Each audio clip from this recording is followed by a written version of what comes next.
Motherfuck, noise.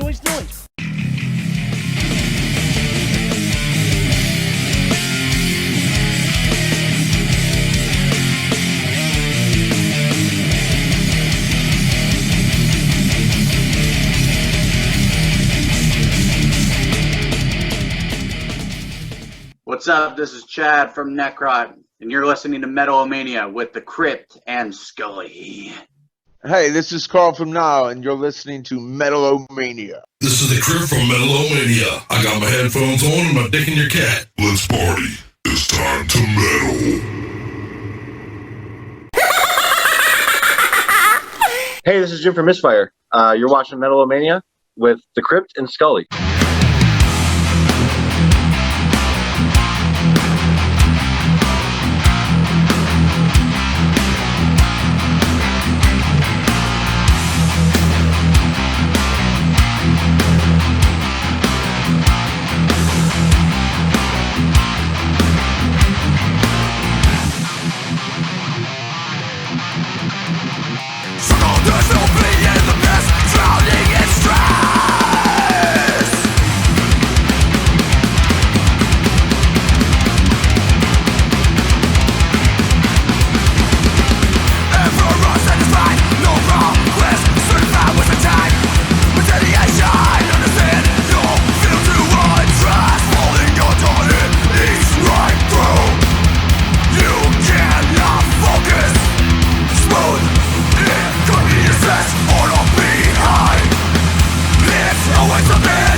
Can you hear me in there? Huh?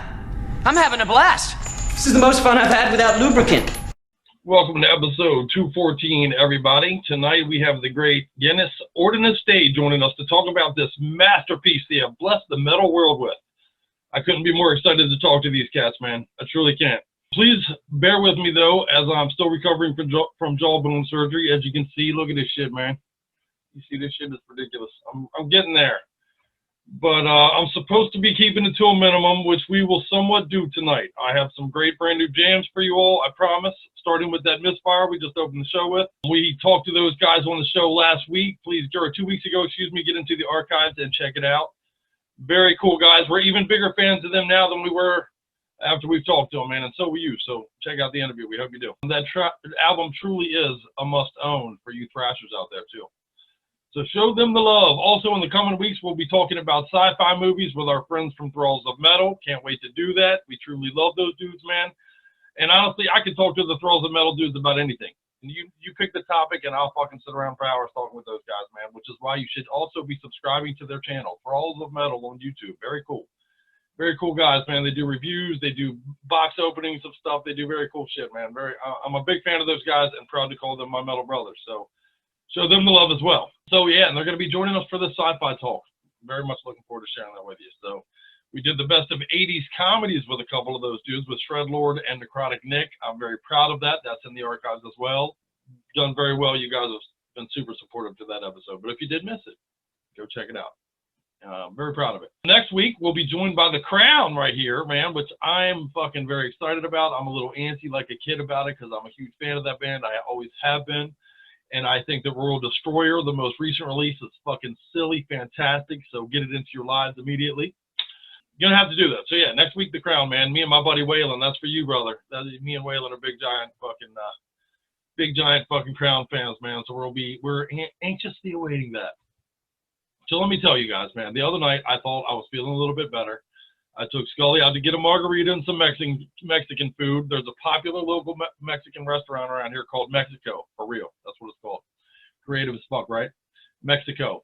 So I took Scully to Mexico, and chewing the softest shit ever, I felt a snap and then a sensation of grinding sand in my jaw, which got my shit all swollen up again, and I kind of knew I was fucked, and we went back to the hospital, and sure enough, I fractured my fucking jaw chewing the melted fucking cheese, dude. Melted cheese, I fractured my jaw.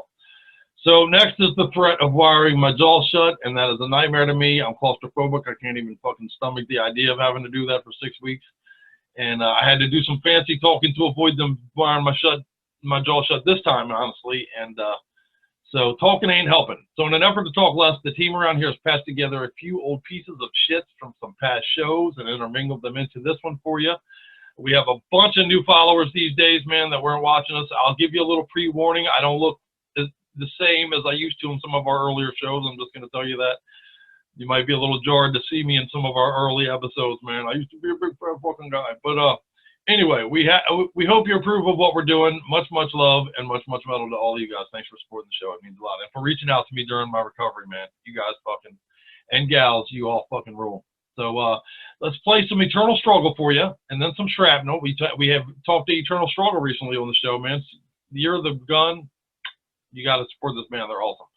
And then we're going to play some Shrapnel for you, as a matter of fact. We're going to play the Mace from Shrapnel, and if you keep your eyes peeled, you may just catch a glimpse of your favorite metal couple make an appearance in that video. So here you go. Let's metal, let's party, let's do metal clips, and a little look back, a little look forward all at the same time. Dig it. Thanks for hanging out. You know, I wrote a metal song back in the day called Excess of Everything, man. Back in the day when I used to scream for a basement band, we had a song called Excess of Everything. I had a verse about all these things that you could overdo it, and I did not think to have one of overdoing dick. Where were you then? I could have used you in that writing session. Wow. Sequel time. I can't even Part believe, 2's coming. honestly, that you didn't think of. What many of our viewers may not know is I was very involved in the metal scene. I was involved in a lot of bands, and then I had kids. You know, I had kids, and then basically had to disappear, get a stupid real job, and destroy my knees for it and all that shit, and raise kids. And then now my kids are adults, so immediately right back to the metal thing as much as I can be, right. Which is what led to this show and all that. But in the process of that, a lot has changed over a lifetime. You know, back then when I wrote my lyrics when I was 19, 18, I thought I was serious. I was a fucking artist, man. You know, I was fucking, I see. This shit is real. Right, you know, right. I'm trying to touch your heartstrings with my words. Oh. Yeah, you were digging deep. Yeah, I want to get in your guts with this shit. You know, my words now digging were deep my means penis. something completely totally different. now. Yeah, totally different now. Now there's a tongue-in-cheek joke behind every third fucking word I say, right. Whether it's lyrical or not. So, but it is what it is. Things change as you get old, ugly, and fat, and stupid, and break all the mirrors in your house so you don't got to look at them no more. But anyway, That just went dark, huh? a little peek inside. Anyhow, Fuck yeah, get it and rub it all over yourself. Right?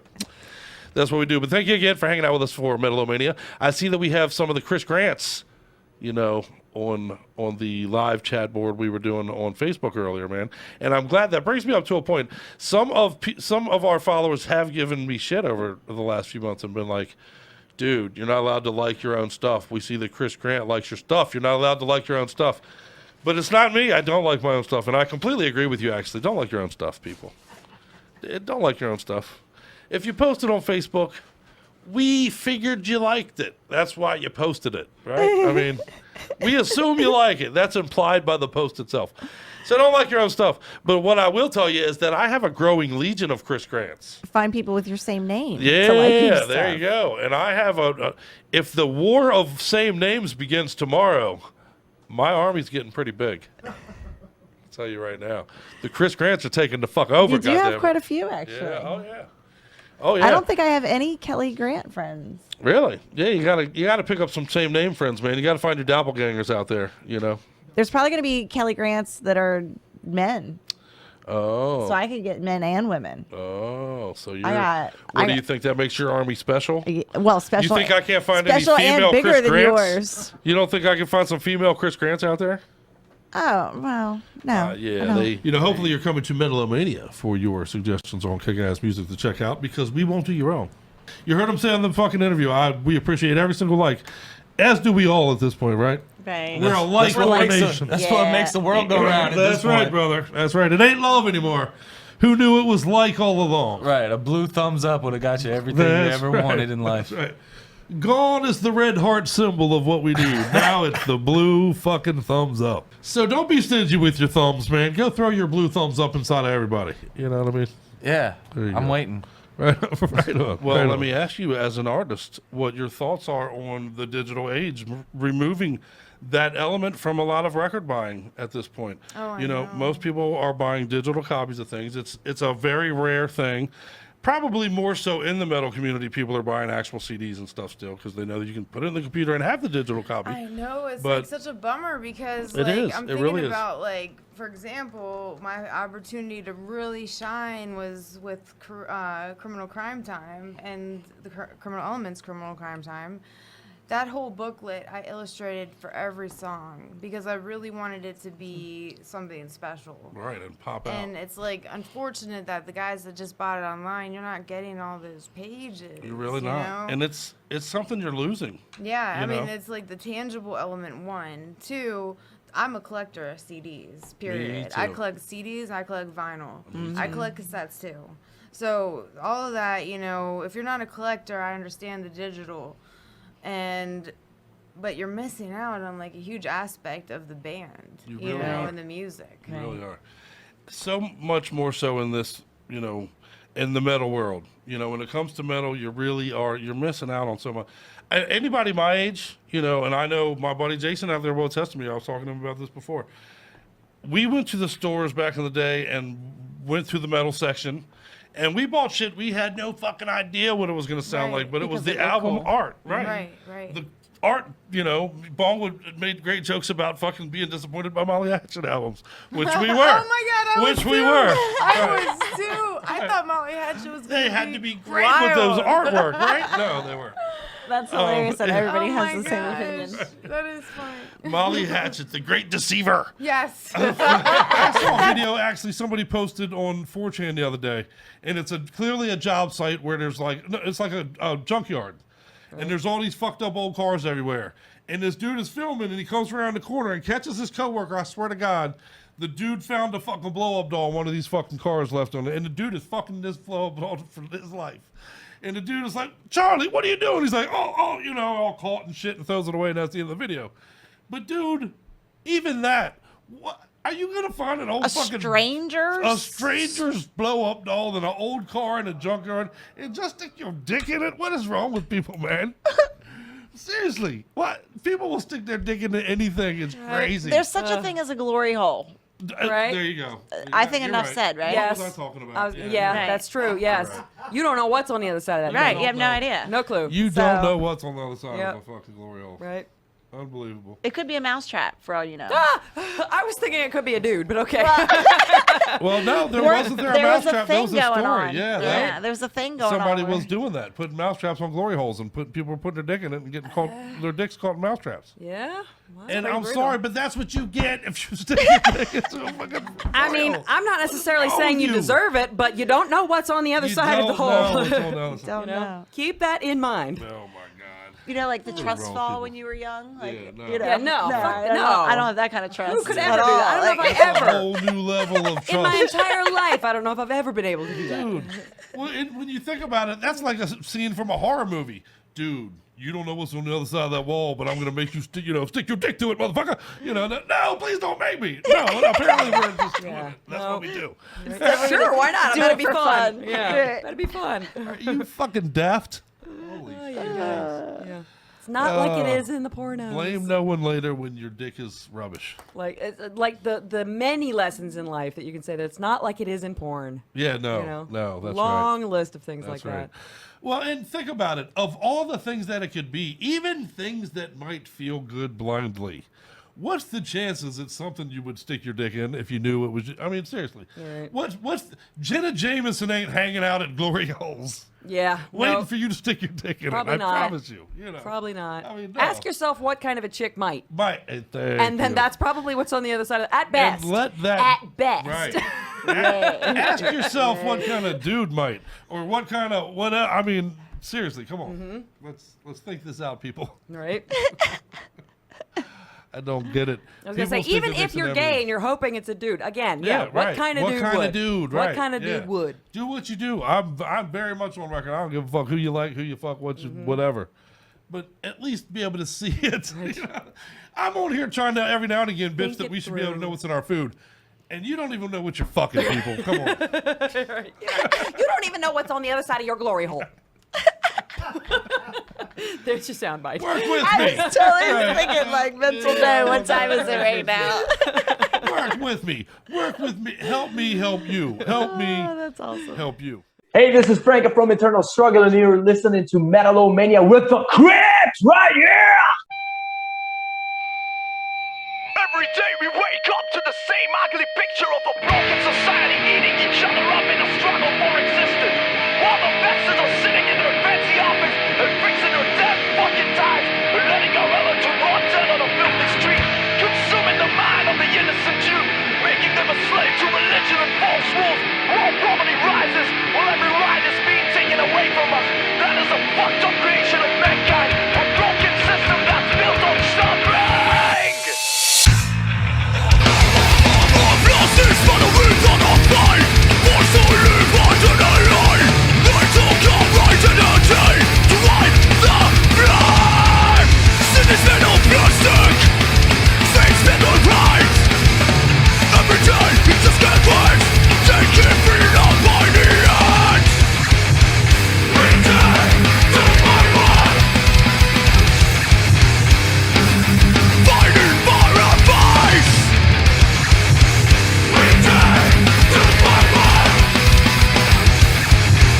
Asking for those who get behind.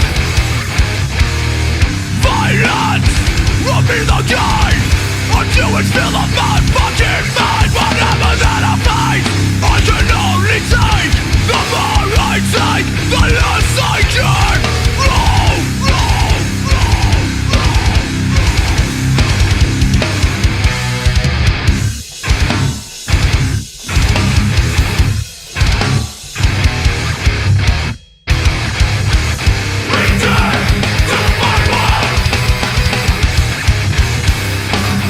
Fighting for our voice. Return to my world. Asking for those who get behind. I'll set your face forever come. You generation you can't deny. My dreams been on blood. Evil and broken bones. I'm set to fight. Escape where I am trapped. Raise my hand and seek the light against all your beliefs. You can't touch me. What I am. What? No applause? The show's not over yet.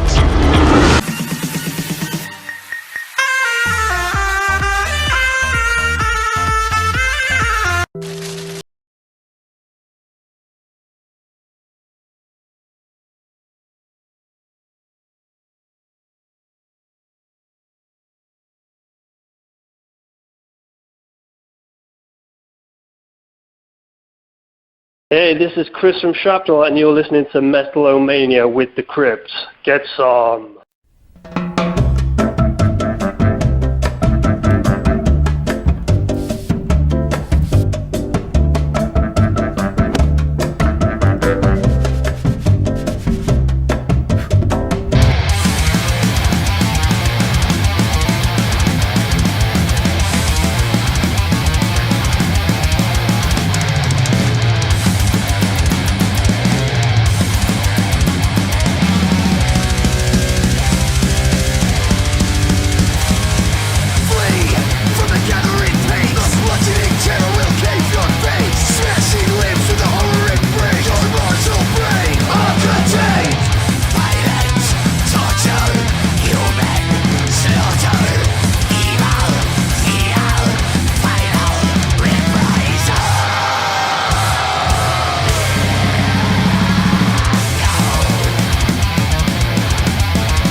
What are you looking at, motherfucker? Easy, Rick! Clips, metal, and funny shit. That's the way we ride around here at Metal-O-Mania. Even a broken face can't shut this train down, baby. Scully will be back next week, I promise. She says hi to everybody, but until then, here are some more clips, some more metal, and more fun shit. There is such a lack of give a fuck underway. You know what I mean? It's crazy. Am I wrong? Is it different now? This is my question. Am I older now and I'm like, oh, have I become that guy that's like, oh, young people don't give a fuck? Or because I don't even think it's an age thing. I just think people in general, I see people my age, they don't seem to give a fuck. It's not an age thing. I'm not like that young person that don't give a fuck. I'm like, nobody gives a fuck. Nobody gives a fuck. There's no pride in your work left. There's no, you know what I mean? Yeah. I grew up on job sites with my dad. Shout out to Pop, miss you, sir. Where perfection wasn't just expected, it was demanded to do it. I mean, it was the way it was. You were going to do it right. You were going to do it perfect. You were going to, if you wanted to piss my dad off on a job site, you'd say something like, well, it's good enough for government work, or it looks good from my house, which is famous terminology on job sites for I'm lazy as fuck and don't want to do my job. Yeah, you never. Anybody who's out there in the construction field knows exactly what I'm talking about here. Oh, it looks good for my house, or it looks good enough for government work. You know, again, terms for you suck at your job. Yeah. You know, those are the guys that are always bitching like, they don't like me at work. Yeah, because you suck. But where did that go? Like, you know, tonight, and it's a good example, we went to the Wawa right here in Beltsville, Maryland. I ordered a frozen coffee, one of them whipped coffee drinks with an extra shot of whatever the fuck energy. And I don't know if you know how they're made. They throw powder. They throw a dust in there. That's your energy. That's your energy boost. And I decided I'll take an energy boost. It's Wednesday night. I'm going to go talk metal. Let's go get fired up. Let's go play metal. Okay. And I got my drink with chocolate on top and a just pile of dust on top of my drink. A big pile of white dust. I could have got a straw and snorted the white dust off of my drink. You know, and I guarantee you she made the drink and then saw the thing and was like, oh, fuck. I was supposed to put energy in this shit. Ah, fuck it. I'll dump it on top. Here you go, fuckhead. Take your fucking coffee and get the fuck out. You know, here you go. And it's just a lack of give a fuck is what it comes down to. I don't think it's malicious. I don't think it's like, fuck this guy and his coffee. I think it's just, I agree. This is the. She couldn't really be bothered to It's stick the it back age in of- the machine to stir it one more time real quick for you. Right. And really, that's all we're talking about. That's all it would have taken. Right. She hadn't even rinsed the fucking It's thing not out even like yet. she has to stir it. Yeah, Like, no. stick it in the machine. Throw it in the that stirs machine, for whip you. it up one more time, and put it back in the cup, and we're good. We can go. I'll go on with our day. But that's where we are now. You know, that's where we are now. Yeah. I literally got it wasn't 2 weeks ago. I got the McDonald's right next door to the Wawa, by the way. I got a fish sandwich. I swear to you on the lives of my nuts. I got a bun. I got a piece of fish, half off the bread, and I got a top bun, and I had a piece of cheese on the other side of the box. How does that happen? Not a gamer. I gotta call out Pop again. You know, another Pop one. But all my life when I was young, Pop was like, video games or pussy, pick one. You're not gonna get it. If you dive into video games, you're probably not gonna get a lot of pussy. And I think there was some truth in that. Definitely. Yeah, wise words. And Especially I was at like, the time. well, fuck Zelda. I mean, you know. Because that was your option then, too. Yeah, right. That's true. That is true. Yeah, we weren't limited. To Zelda's not going to blow me. You know what I mean? Not at all. Well, I don't know. Zelda's not going to blow me. Probably. I'm sure you can find something. It's pretty close nowadays. Yeah, right. There's games in Japan that are getting there. I think there really are. There's games in Japan. You stick your dick in, they vibrate. You know, they're interactive. Oh, wow. Sure. There's digital screens. You're fucking a computer image of a bitch, and you know, or dude, whatever you're into. It comes I don't with judge. an interactive pocket pussy or something. Yeah, right. Basically, it's an electronic pocket pussy. Right. It's a cum-troller. Give me one for that. But yeah, that's Wow. real, man. That video come a long way. Shit, before long, people are going to be staying at home and fucking computers. Nobody's going to go out and fuck each other anymore. They're just going to stay home and fucking computerized, weird science, fucking updated, 2020 version. Everybody's at home fucking, a 1989 version of Christina fucking Applegate, from Kelly Bundy. I just went Kelly Bundy for you. Oh, yeah. Kelly Bundy's easier. It's weird to fuck something mechanical like that, isn't it? I think, but it depends how realistic, I guess. Yeah, I was going to say, Dude, it's gotta think be about real. what people It's fuck. gotta- Come on. I think so and you think so, yes. But for the average, think about what people fuck. People fuck anything, man. People fuck pies. People fuck everything. I mean, they do. That's not just a joke. They do it. I know people they do fuck it. animals and dogs. Weird and, shit, yeah. Yeah, dude, Uncle. I almost put his name out there, but I'm not going to put his name out there. But, sent me a video on Facebook the other day on private message. Dude, I opened it up. And it's not just bestiality. Dude, it's a 20-minute chicken and dog video. And I'm like, what the fuck did I do to this dude to do this to me? I don't want to see that shit. And I don't want it associated with my Facebook page. I don't want Don't the want Facebook Facebook to algorithm think to that you think like I that. dig that kind of shit, And I'm going down the road, and I swear to God, I look out my window, and I see him driving down the road with the chick I was dating at the time in the passenger seat. Oh, man. How the fuck do y'all know each other? You know what I'm saying? What the fuck? So awkward. we ran into them once, and this is ties into a Pop story, honestly. I was going to work one night with my dad. We were tile setters. Me and my dad was a lifetime tile setter, or as he liked to call it, a shithouse decorator. So, he's like, I make my living as a shithouse decorator. Fuck you. But anyway, we're doing a night job at a restaurant one night. So me, my dad, and this dude Bill that worked with us, we stop at a 7-Eleven to get our coffee on our way up the road.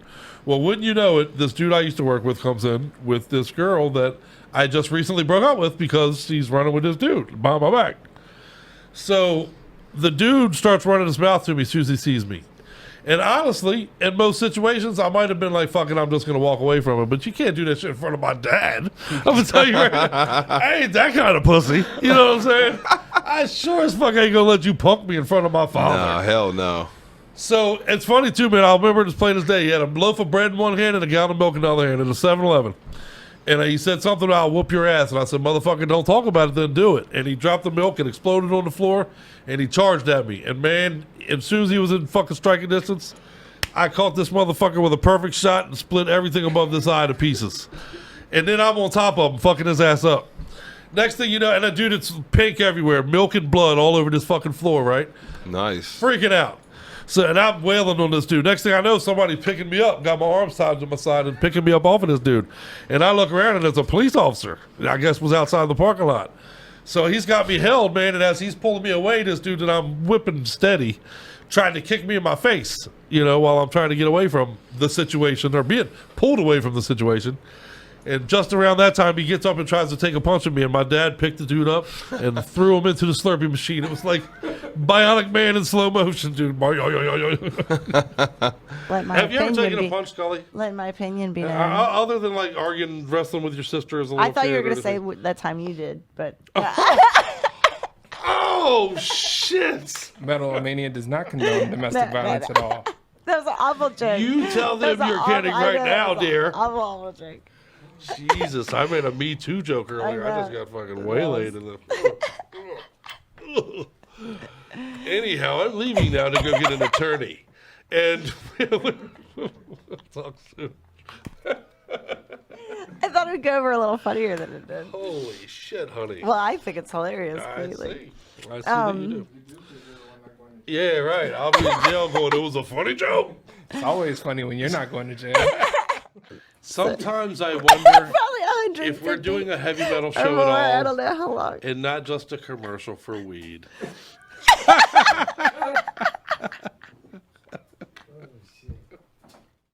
Yeah, they got crazy eyes and they're all scratchy. And they're like, I need a new phone, man. I suck your dick for a new phone. I'm like, motherfucker, you don't need a new phone. You need rehab.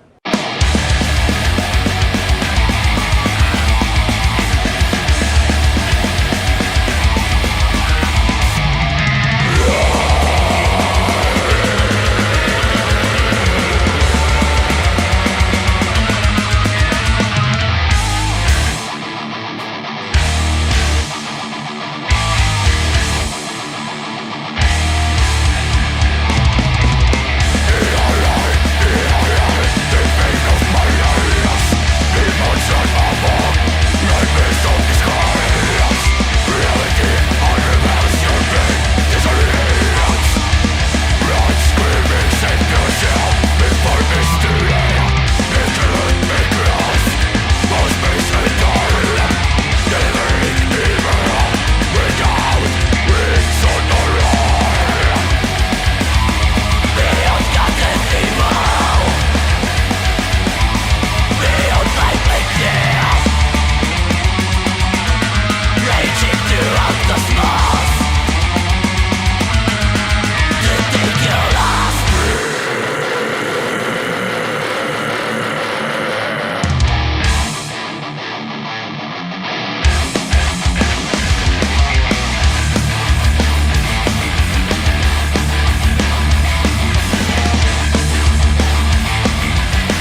I'm a drug-crazed beast with a giant erection that won't go away no matter how many times I do it. You're a nurse. What can you give me for it? I can give you $60 and my wedding ring.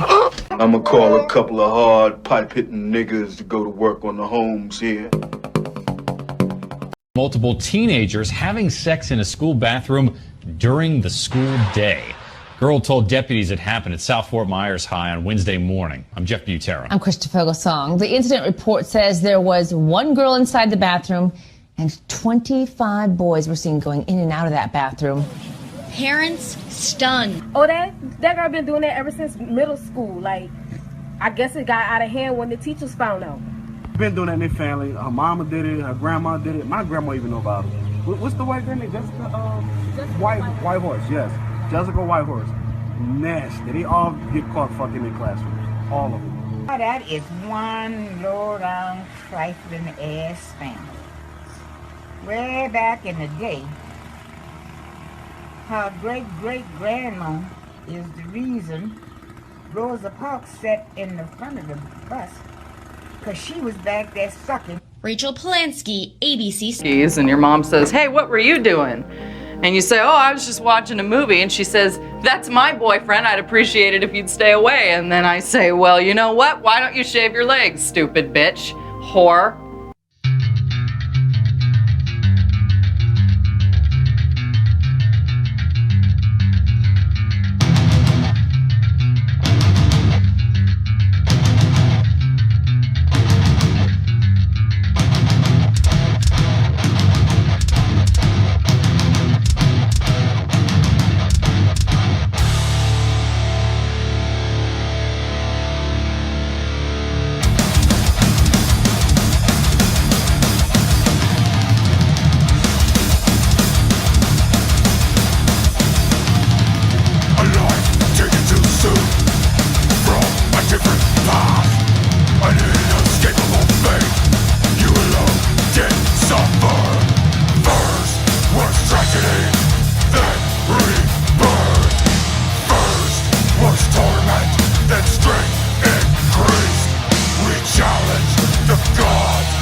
started picking it up a little. Oh, cool, baby, cool. You're a demon. And now for something completely different. All right, Metal-O-Maniacs, I got something not just special for you right now, but something epic, something fantastic, something that you're going to want to make a part of the soundtrack to your lives. As I'm joined by my main man, Tommy, out of Italy, with the band Genus Ordinis Dei. Am I saying that correctly, sir? You know, I'm an idiot, so. No. It's Latin, so it's a bit different. It's Genus Ordinis Dei. Yeah, awesome. Yeah. Which I believe is what, the origination of the Order of Light, is that correct? Of the Order of God. Of the Order of God, awesome. Okay. Yeah, yeah. Awesome, good stuff, brother. Well, thank you very much for joining us today. I appreciate your time. Thanks for having me, guys. Awesome. Well, man, I got to tell you, in this position here at Metal-O-Mania, I'm very fortunate. I'm very lucky in that we get to see and be a part of so many cool metal releases as they come out, and we get to see the progression of things. And one of the more fun things I've been able to witness over the course of the last, let's say, 8 months and counting now, is this GLARE of Deliverance release you guys are putting out on the world, man. Wow. Can I just say wow? Thank you. Yeah. Appreciate. Yeah, it's a good word. It's a big word. Yeah. It really is. Yeah. There's nothing small about this. It's epic in scope. It's epic in nature. If you take in the videos and the episodes that you guys have put out with each song, and there, of which there's 8 of 10 already out, and number 9 comes out soon, and we'll talk about that in a second. But if you take that in with the visuals, it's just gigantic. It's so big and epic and huge, and I love it. Thank you. And the question in there that I'm sure you're waiting for is give me a little background, I guess. Tell me a little bit first about the formation of the band, if you will, and then we'll build from there on what became this fantastic release. Yeah. So, as all the bands, we were born when we were like 15. No, almost 20 years old. Everyone, because we're almost same age, same town. So me and Nick, the singer and lead guitar, we're friends since like forever. So we're sharing a dream since like we were 1 year old. So yeah, we began covering our favorite metal bands like Manowar, Iron Maiden, that stuff, and that became soon something necessary for our life, and we said, okay, we need to do this because it's the best. So yeah, we started in 2009 actually, and with Steven, and then Richard, the drummer, came later in 2012 actually. And that's where we recorded our first full length, The Middle. And the name Genus Ordinis Dei, it was actually the first title of the first album, because we wanted to call ourselves just God, G-O-D. But we said, okay, we tried a few months, and everybody said, guys, I can't find you on internet because God there's something else. Right. Yeah. So so we decided to change our name in actually what was our main concept. So the birth of the divine order. It's an epic story about the creation, about everything is going on up there and down there, in hell, heaven. It's a kind of a paradise lost, but it's completely revisited, and in the years it became something bigger, and now we try to continue to put some elements of this story of our name in our songs, in our concepts, in our stories. So and after this is the third album, we released another album after The Middle. It was Great Olden Dynasty. All our names are G-O-D, so Great Olden Dynasty. This is our I like it. GLARE of Deliverance. GLARE of Deliverance. Yeah. We also preparing a new one, so prepare for another God title. I am ready. Yeah, we're not, but we're trying to be ready. And yeah, as you know, this time we created something really special for us, and I think it's a new thing for music in general. We decided to create this kind of a musical series. You know, so each episode, as you said, one each month is released like a TV series, like it's a series of. It's a story told in 10 episodes, and each one has a video also that is just, we did it. We prepared this for a couple of years, just in the middle of this shit, but we had the time to prepare everything. We had no rush. We said, okay, when we're ready, we go. No rush, no problem. Let's just try, because it's something new for us, but I think it's something new for everyone. I mean, we didn't have any good comparison to do. We couldn't ask. We couldn't say, okay, let's do this like that one, or because it's a new thing. So it was a pretty hard adventure because, as you said before, shit happens. And yes, it does. Yes, it does. This kind of things. Yeah, 10 videos. We're not Hollywood style, so 10 videos is a big deal, but we did it. I think we did it, and we're very proud of what we did, and it's still happening. The good thing is that it's, as you said, 8 months it's going on, and it still has surprises to give to our fans. Now the next episode, it's coming out on Friday on Spotify and all DSPs, and on Monday on YouTube, the video. And I think it seems like something that I would say to every episode, but this is it's the climax of the story. This is very, very, it's my favorite video. Oh, and I can't wait.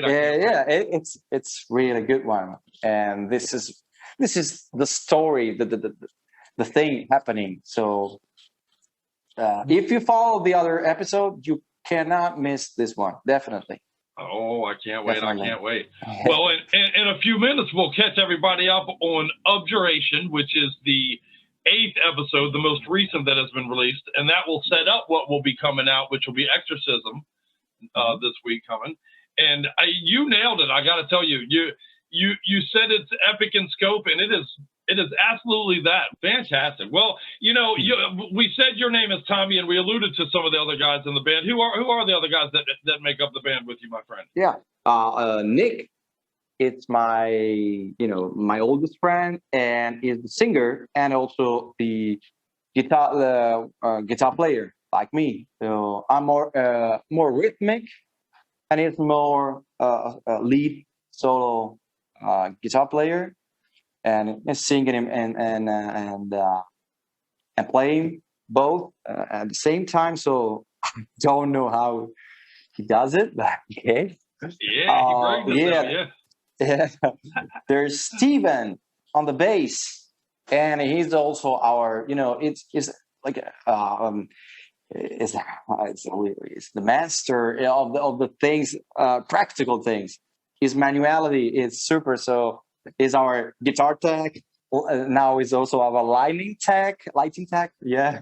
Oh yeah, he's the on tech stage. guy, On tour and on the stage, he is the best. He's making this as a job also with other bands. So he's a professional in teching and that stuff. So and he was also good and a great bass player, and my friend also. And then there's Richard, that is our drummer. Is a great drummer, but he basically just plays drums. Because, as you know, all drummers are concentrated and focused on carrying the drums, mounting the drums, and dismounting the drums. So tuning the drums. That's right.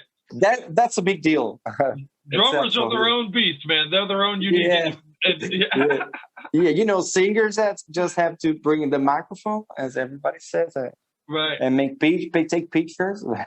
And drummers, all the rough stuff. Yeah, but we're 4 metalheads from our same hometown, Crema, in the north of Italy. In the north of Italy, Crema, correct? Crema, correct? Crema, yeah. It's it means cream, actually. Oh, Awesome. It's What- near Milan.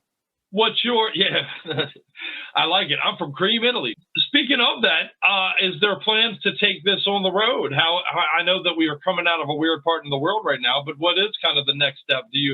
Can we take the glare to the stage, as it were? We're actually working since a couple months on the new show. Our idea is to bring a totally new show, just playing just the new album songs. Yeah, because it's a long one and it takes the whole show. It deserves the whole show. And it's yeah, we're working. Yeah, it's a kind of journey. I mean, we should have an hour and 20 minutes every time to play it full. But yeah, it depends on the show. It depends if you're the first one or opening or main support or the headliner. But yeah, this is our idea. We're preparing a pre-production of the show actually, with a new crew, with some news and great. All our system is completely renewed, completely, and we're gonna work on a pre-production in a couple months, and it's gonna be very, very, very different. And yeah, we're trying to bring all the concept during the show. Totally, absolutely. Yeah, this is a show I want to see live, man. We're gonna have to work this out somehow. I don't know if I got to get on a plane or what I got to do, but I got to see this live, my friend. I hope I can take a plane and come to you, man. Oh, I hope so. That's our hope, because we never been there, and that's one of our goals is to be on the other side of the ocean. Oh, if you ever get here, I'll be front and center. I want to take the ride from Ritual all the way to Fire with you guys, like right there live. I want to do this, you know. Yeah, we're preparing a version of the full album. Yeah. Awesome. Awesome. Well, you know, in a few minutes here, we'll play Abjuration for everybody. Let's set that up a little bit, and then tell them a little bit about Exorcism as well. I know that Exorcism is must see. It's an important chapter. So yeah. Set up Abjuration for everybody there. Yeah, Abjuration.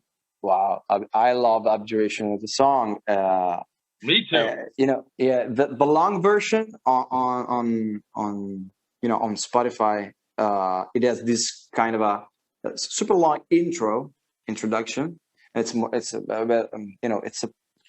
preparing, because the story is, Eleanor has the chance to repent in front of the judge of the Inquisition, in front of the bishop and the inquisitor, and she walks in very changed, because she in her dream the night before she saw someone who told her,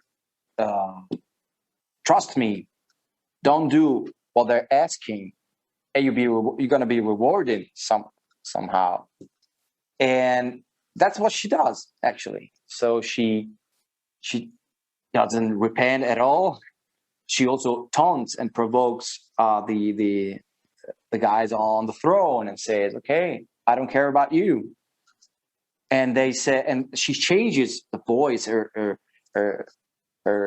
face, and she becomes something different, something more evil, And the guys there, the inquisitor says, hey, this is not going to be an abjuration, but I think we need an exorcism, because this girl, it's not just gonna not repent, but she's fucking possessed.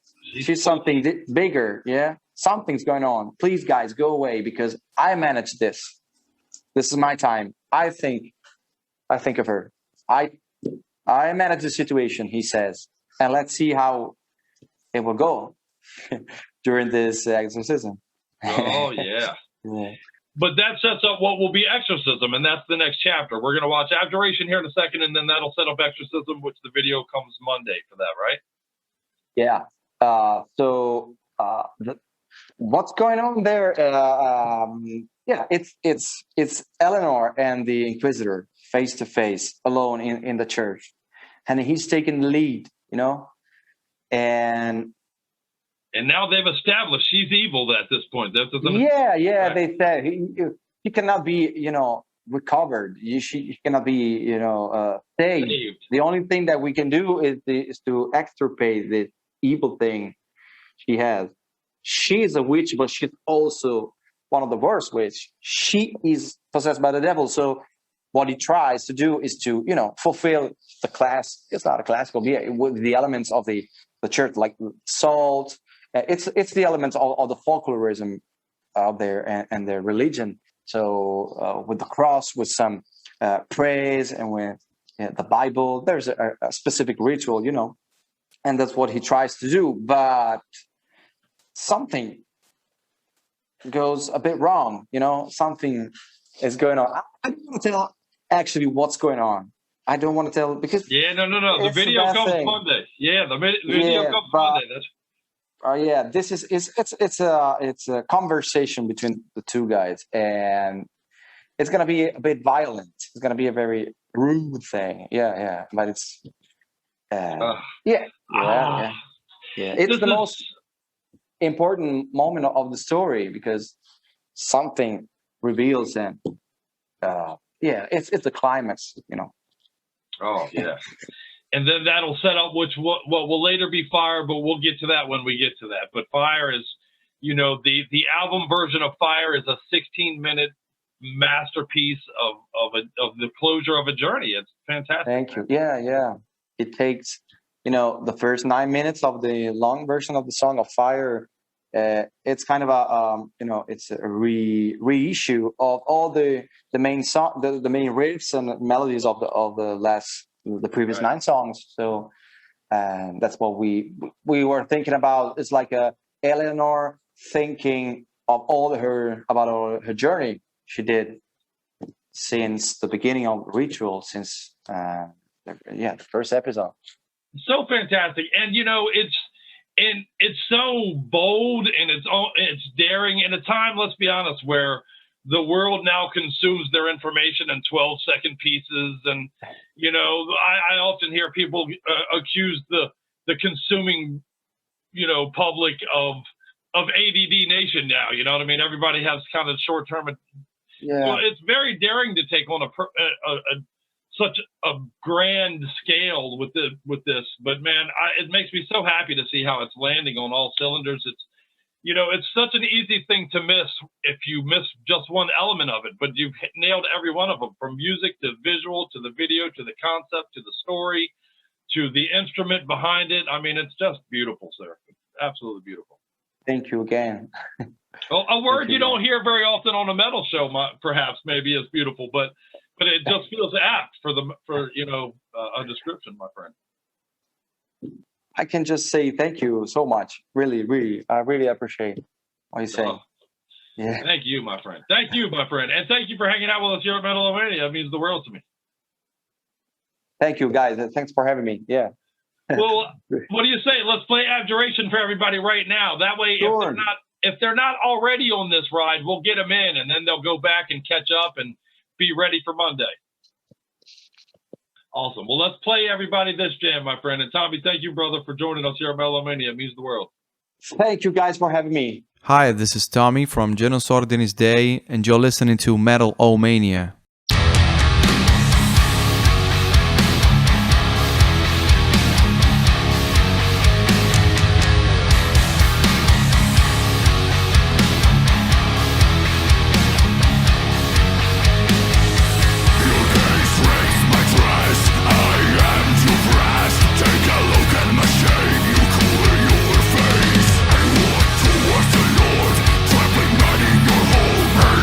Something to say, you'll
pretty good, huh? No, it was amazing.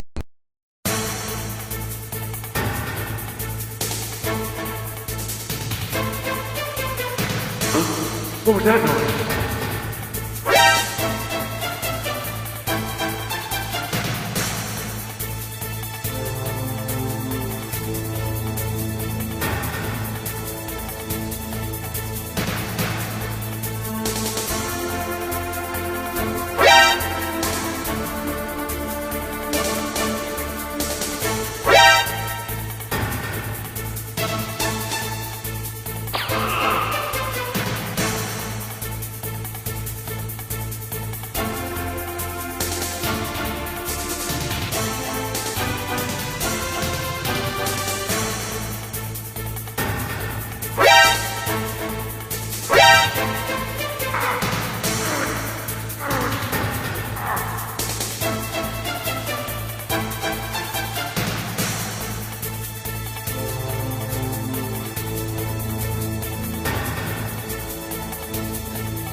If you think about it, any box could have vibrators in it.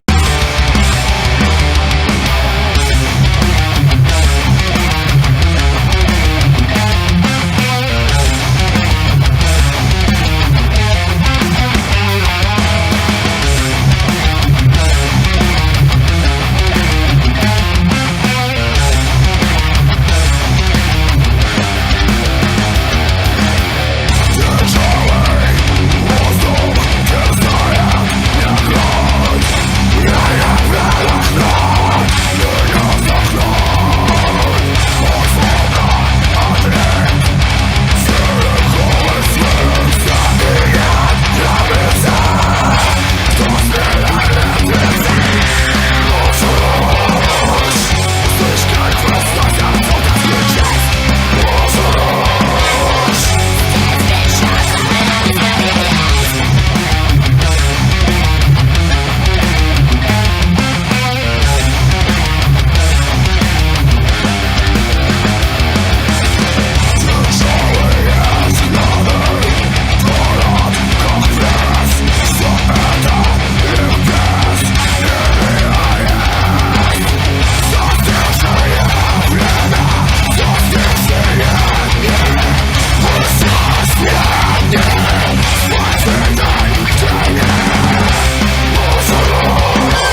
lot of fuss. If I didn't know better, I'd think we were dangerous.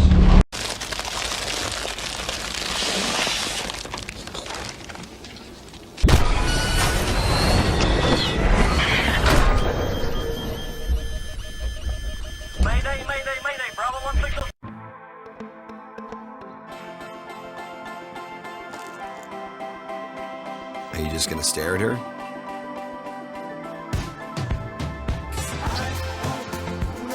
It was weird. Good weird. She tasted like...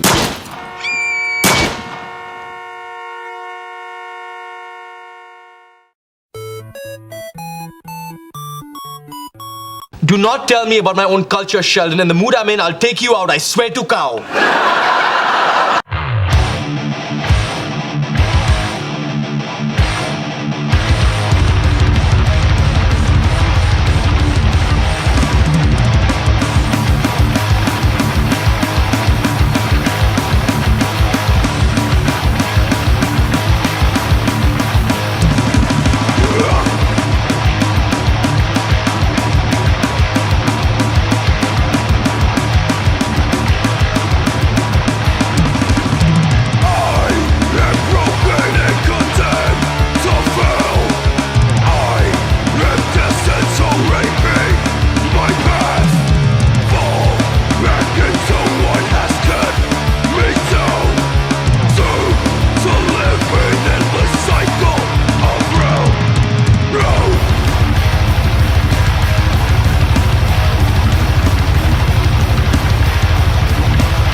assholes do exactly what I say, or I will take you outside and fuck you in the street. No, don't do that. Don't fuck us anywhere. Do you want me to grow a man bun, honey? No, I mean, you can even buy fake ones. Oh, in case, like, dude, I know. As your if hair's having a not real long one is enough to make a good bun. I know. Good lord. Oh, having a real one that you Make grew. sure that you put that in right before you suck on that cock, because he's got something to grab onto. I think that's what they're for. It's not It's what it gotta is. be. Yeah, I mean, it's a latch on for it's your the purpose hand. of the bun, isn't it? Right, right. So. It's to get that extra push. You know, I think it is. You need, like, I you think put you're onto those something, buttons Scully. on the back of your cell phone now. Yeah, So right. you've got the good grip. Yeah, you right. need So you that, don't like, drop it. little Yeah. knob on the top. That's what a man bun is on your head. I think you're onto something, Scully. That's how that little knob thing got invented. The guy who made the thing that you stick on the back of your phone now, right? He saw the way His that men boyfriend were put on his using man the bun. fucking man bun. Yeah, and he And was he was like, like, you light know, bulb. the Wow. control that I got here is amazing. I think you're on to something. And it's a fucking cock. Anyhow, I equate drummers to, you know how you go to the swingers club, right? You go to the swingers clubs, you go to the orgy clubs, you go to the fuck clubs, and you got a 1,000 single dudes that are stumbling in there, hoping to get their dick wet somehow. And those are your singers. You know what I mean? Those are your singers of the. Now follow me on this. I'm telling you, I'm going somewhere with this. Those are your vocalists of the metal world. And then you got the couples. You know what I mean? You got the couples that show up together, looking to do the couple swap thing, of which there's a lot of those. But the mediocre couples. You got the couples that are, let's say they're a notch below lookers. You know what I mean? They're not quite the fuck. You know what I'm saying? Those are your bass players. All right. I'm telling you, this is science I'm working with. Then you got your hotter couples. Look, then you got your even hotter couples. Okay. Those are the top shelf couples. Those are the couples that are coming in, and the woman is fine, the dude is fine. They're bringing the fucking beefcake. Every place in the fucking place looks at them like, I gotta have a piece of this couple. You know what I mean? What about one the way or the single lady? other? The one well, single. we're getting there. We're getting there. Those are your guitar I thought you players. were already at the top shelf. No. We're talking. This is the guitar players. Okay. This is guitar level stuff. Those are your guitar players that are bringing it every week, and they're fucking jamming, and you're like, that dude is a guitar player. I need him. No. Now, the single ladies, which if you're not familiar, if you're not familiar with terminology of the orgy club, they're often referred to as a unicorn because they almost don't exist. The woman showing up to fuck a couple, right, to be your third wheel, is a unicorn, and that's your drummers. That's the drummers of the metal. How was my parallel is, God damn it. That's science. I gotta give you. You got that's scientifically fucking thought out right there in the last 13 seconds in my fucked up brain. Where do you stand, ladies and gentlemen out there? Do you think Big Brother's watching? Because it is funny. Listen, I'm not saying that there's somebody on the other end always watching me specifically, or right, you know what I mean. But if you say something fucked up, the technology is there, right? The capability is there. Right. I would imagine if the certain right number of trigger words are caught, the certain right amount of time. If you're sitting in your living room and you have an Alexa, I do believe and you say something fucked up about you're going to do, I don't know if I'm not even going to say too much because I don't want to knock it down my door. But you start talking about fucking assassinations and different shit like that. Oh yeah, you better believe. I do believe with 100% of my heart and soul, someone's going to come knocking on your door, or at least look into who you are. Maybe not knock on your door. Like, for instance, let's say you and I were let's use us as an example. Okay. Later tonight, we're sitting upstairs watching a show, and we get waxing philosophical about blowing away a fucking politician. Okay. For instance, I won't name any because fuck that. Right. We I don't want to test my theory. Right. But say we do. I would imagine at a minimum, somebody's going to look into who we are. Now, if they we'll have look a immediately brain, and see that we don't have the means. right? If they to have pull a that brain, off, they're going to be like, yeah. oh, they're just a couple of idiots running their mouths. Right. But if I wouldn't put it past them to come knocking on some doors. I wouldn't put it past them at some point to be like, hey, man. Here's where the line hits the road and where I have my question. Okay. We imagine a better future, a more technologically. I mean, when you were young, you imagined, the year 2020, we're going to have fucking flying cars, and right? I mean, didn't you? Everybody did. So part of that. I thought I was going to be able to paint my nails with the thing, the like little Total tap Recall. number, right, yeah. right. Oh, I couldn't wait You for were that. looking forward to that, weren't yeah. you? Oh, yeah. Well, Still let me am. ask you, though. Now, what you're saying in the same breath, though, is that you're resistant to some of those things that are trying to evolve us to be there. That's because we're still human, and ideally, right on paper, those things are fucking great, and they're there for conveniences and to make your life better and easier. But we've seen, what's Examples the fucking of the contrary? what's the Eagle Eye. Yeah, right? that's what it was. We've all seen the Total Recalls. We've all seen the fucking, just I could go on and on. Well, not me specifically, because I don't know the movie names, but yeah, there Terminator, you go. Exactly. There's a million of them. Right. Where the stuff is created to help you, and but then it fucking turns on against you. Mm-hmm. By God probably damn at it. first the powers that be, Right, the right, and then the technology itself. fucking turns on them. Son of a whore. Yep. Well, we're gonna have to write a sci-fi story. There's already around 1,000 of them. Oh yeah, you're right. Eagle Eye. There you go. Let's write a new one around Metal-O-Mania about how they're trying to get to you, Skull. They're trying to get you. They don't want me. They're coming after you. Let's waste a lot of resources there. Oh, buddy. everybody wants you. Hey, as Billy Squire would say, everybody wants you. Oh, thanks, babe. They got to get in line by my big fat ass though, and they're not gonna want to wait. I'm slow. It takes a while. Take a while. Yeah. I'm slow. I'm a lover with a slow hand. Yeah, I'm I think not I heard complaining. somebody say that once. Well, you know the old story of the old bull and the young bull, right? Yeah, no. The old bull and the young bull walk up the top of a hill, look down over a whole field of cows, and the young bull looks at the old bull and he says, "Hey, Pop, why don't we run down there and fuck us a cow?" And the old bull looks at the young bull and says, "Why don't we walk down there and fuck them all?" You know, I like to say on the show, man, and I'll never tire of saying, we don't just bring you metal here, man. This is the soundtrack to your fucking life. These metal bands are the soundtrack to your life. You know, the Bitter Mind release, you can fucking take on a road trip and fucking, you'll remember that road trip for both where you went and the fucking Bitter Mind release. You know what I'm saying, man? And I'm going to break shit in here. I'm knocking shit off the tables and fuck. All right. In old school fucking language, that shit is a 4-boner release, man. You know? There you go. I don't think you can get better praise than 4-boner release. I don't give a fuck what it is. Probably pretty good. Anything you've done in your world and somebody tells you, man, what you did there was a 4-boner thing, you know, that's praise. That's high praise. And I'm telling you, Reincarnation is that, man. And these bands that we're fucking bringing to you tonight, man, are that. You know, that's what we exist here to do. We exist here to share these bands with you, man. And I'm not going to lie to you. I have a fucking, you can almost call it a disease or a compulsion or an addiction. I really do, man. For what? I can't live in I can't live in a world where you don't know about Bitter Mind. I can't have it. Oh, that. I can't have that. Well, I know. I could have went for many of my whatevers. You know, I know. There's a whole bunch of fucking chapters in the fucking psychiatric books that, you know, that cover some of my ailments, as it were. But one of my things that is certainly not an ailment is my love of metal and my love of bands like this, man. And I'm telling you, they're killing it. The bands out here are killing it, and they're the soundtrack to your life. I can't emphasize that enough. Yeah. That they're the soundtrack to your life, man. And what better soundtrack is there? Do you want fucking Katy Perry to be the soundtrack to your fucking life?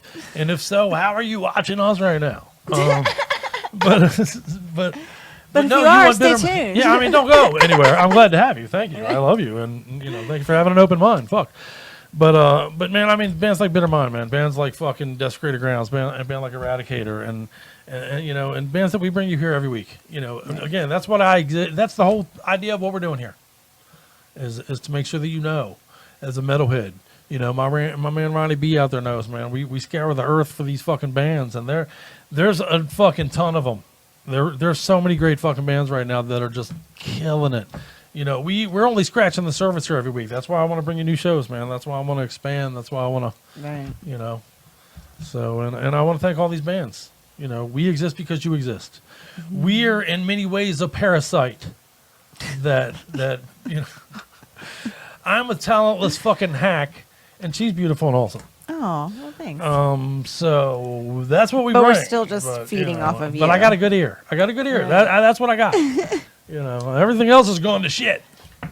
But I got a good ear, and I want to bring you these bands, man. So, I love you. That is not dead which can eternal lie, and with strange eons even death may die.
illogical. You must realize the end is here. But you guys are cool, you know, a lot of crowds getting sensitive. It's getting weird out there. I got yelled at a show recently. This guy goes, "Hey, buddy, that's a trigger word." I was like, "Whoa, I think it's pronounced trigger." Easy there, big fella. And look, if you get upset or offended, that's cool. I'm not one of those guys. You're allowed to be offended. That's totally cool. But if you are, just shut up. You're not a hero. You're just ruining a show. Just be offended. Just let it flow through you. Just feel it, right? Yeah, don't share. We don't care. Just feel. Yeah. We all have thoughts. I might want to sleep with your girlfriend. I just hold it in. I don't say it. Yeah, just feel it. We're so obsessed with words now. It kind of shows how good we have it. We've got to focus on words, Like in the 70s, it was all about actions. Like if you want to show you're brave in the 70s, you had to jump over 12 buses on a motorcycle. Now I see a guy make an off-color joke at the office. I'm like, that guy's fucking fearless. Holy shit. Wow. Yeah, I don't know. People take things so seriously. I guess they got to show you their personality by yelling at you about stuff that bothers them. I don't know. I don't mean any of this stuff. I'm just saying words in a certain order to elicit laughter. People try to figure me out through my act. It's all jokes.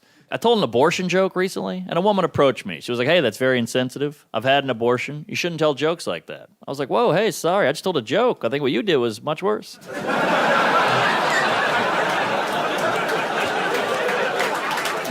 But, either way, I'll see you at home later, honey. And again, all jokes. I love abortions. I paid for 2 last week. I'm a fan, right? You remember? Come on. It's all jokes. A friend of mine, she works at Planned Parenthood. She loves that joke. And I was like, I might have to get rid of it. People don't like it. She's like, no, you got to keep it. I was like, I might get rid of it. She's like, no, you got to keep it. I was like, I might get rid of it. She's like, no, you got to keep it. I was like, I might get rid of it. Nice to meet ya. Love your perfume. What is that? The scent of death?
I feel like it's the little things that keep you happy now. You got to cherish the little things. I got a Snapple today. I love a good Snapple.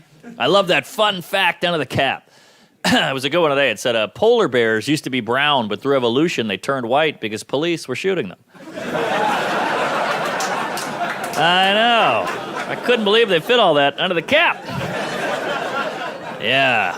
I think the news is a problem. The news pins us all against each other. News makes it seem like all white people are scared of minorities. I don't think all white people are scared of minorities. I do think a lot of white people are scared of looking racist. That's really the big fear with whitey. Like if I'm walking down the street at 4 in the morning, I see a sketchy looking white guy coming towards me, I'm like, crap, I'm going to cross the street. If I'm walking down the street at 4 in the morning, I see a sketchy looking black guy coming towards me, I'm like, crap, I wish I could cross the street.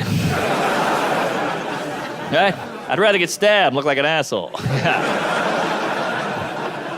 White people, we are so worried about looking ignorant and bigoted, I guess because of our history. Like, I went skiing recently with my friend. We're sitting on the ski lift. I was like, why don't you see more black people skiing? Why is that? My friend has no idea, but he's going to, half-ass his way through it because he doesn't want to seem dumb. So he's like, they don't grow up with it.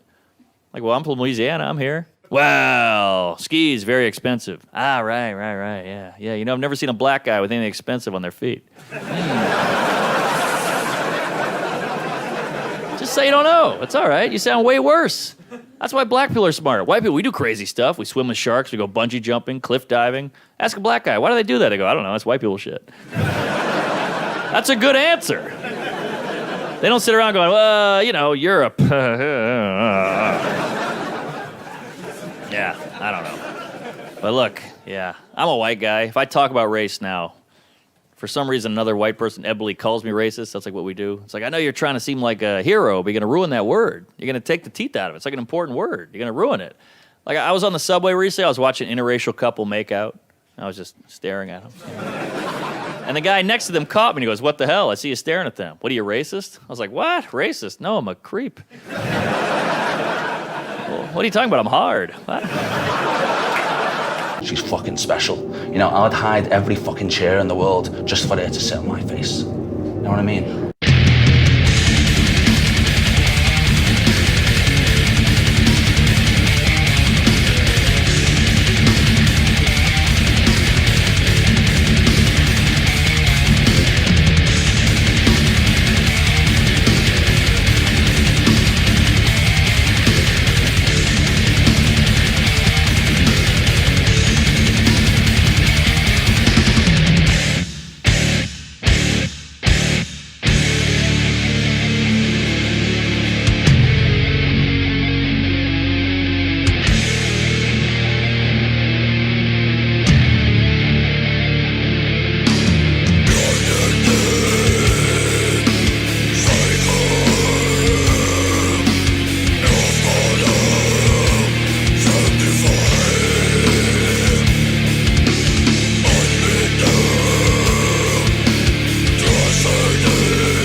I'm gonna melt you down and make a cock ring.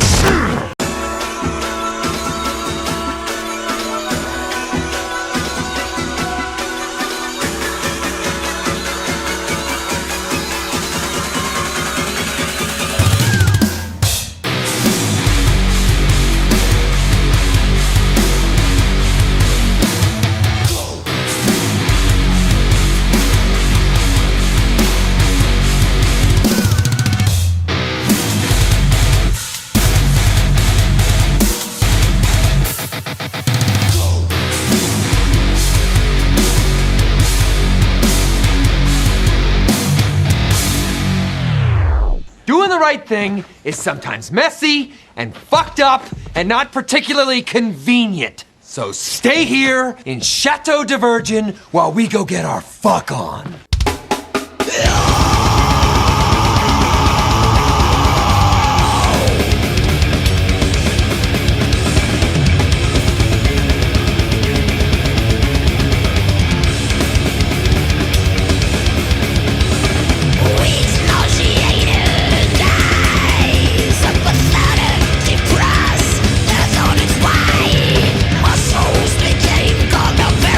Remains delusional.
this is over, I'm gonna fuck you to death with your own broken feet.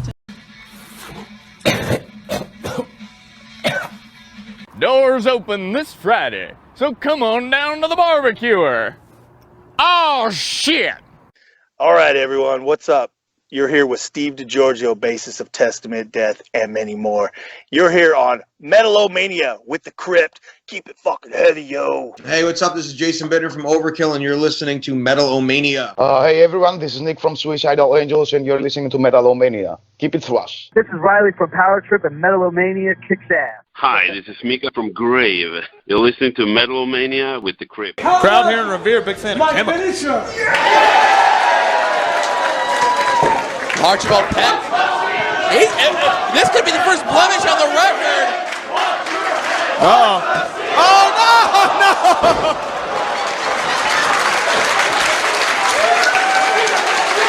In here, Chuck Taylor.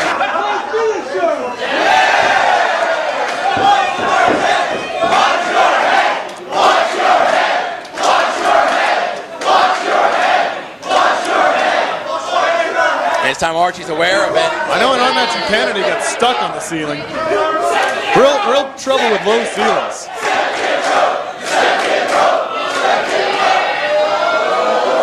Oh, he's going first. Play it safe. Play it safe. Looking for the headbutt. Oh, he didn't make it. Didn't have enough air.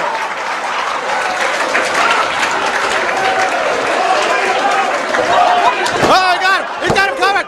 Whoa! I thought that was it. I couldn't tell from my vantage point, did actually Remington drape Archibald's Peck arm over himself? He's a real sweetheart, this guy.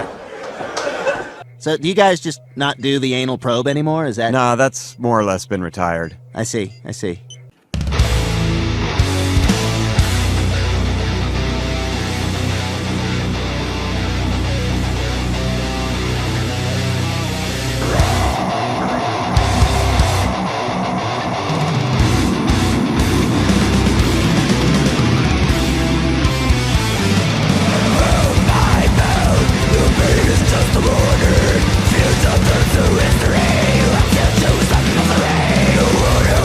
Chaos.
You sleep in the nude?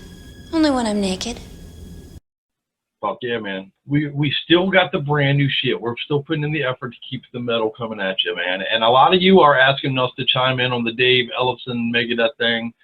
And I think it is a lot to unpack. So we'll see how it develops a little further. Maybe we'll even try to get a guest to come in and we'll unpack that together a little bit.